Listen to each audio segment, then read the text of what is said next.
రీసెంట్గా అంటే నిన్న ఒకసారి కాల్ చేసి మీకు ఇంత బల్పా అని మన ఆఫీస్లో ఉన్న అమ్మాయితో అన్నాడు అనమాట. అంటే అమ్మాయి కూడా ఒకటేసారి స్టన్ అయిపోయింది, ఏంది ఇట్లా మాట్లాడుతున్నాడు అని. ఇమీడియట్ గా అమ్మాయి కూడా ఏం చేసిందంటే మా సార్ తోటి మాట్లాడండి అని చెప్పి నాకు కాల్ తీసుకున్నారు. సార్ చెప్పండి ప్రాబ్లం ఏంది అని అడిగినప్పుడు, అరే మేము ఇన్ని డేస్ నుంచి కాల్ చేస్తున్నాము, మల్టిపుల్ టైమ్స్ కాల్ చేస్తున్నాము, మీరు రెస్పాండ్ అవ్వట్లేరు, ఆల్మోస్ట్ 2 weeks నుంచి కాల్ చేస్తున్నా, మీ సర్వీస్ కోసం వాట్సాప్ లో మెసేజ్ కూడా చేశా, మల్టిపుల్ టైమ్స్ కాల్ చేసి చిరాకు వచ్చింది అని అన్నాడు అనమాట.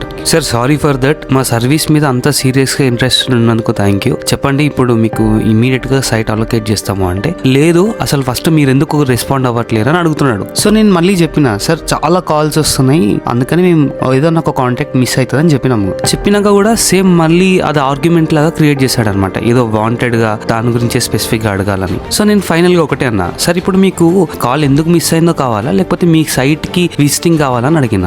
మళ్ళీ అప్పుడు ఆర్గ్యుమెంట్ లాగా క్రియేట్ చేసి మాట్లాడుతున్నాడు. సో నాకు అప్పుడు అర్థమైంది సైట్ విజిటింగ్ కాదు, ఫస్ట్ ఆర్గ్యుమెంట్ కావాలని. సో చాలా మంది హ్యాండ్ ఓవర్ ఇన్స్పెక్షన్ కావాలని అడుగుతున్నారు. సో చాలా కాల్స్ వస్తున్నాయి, ఎవరైనా కాల్ మిస్ అయితే మేము 1 or 2 days లో మళ్ళీ కాల్ బ్యాక్ చేసి మేము నోట్ చేసుకొని ఖచ్చితంగా సైట్ విజిట్ చేస్తాం. Thanks for all your love and support.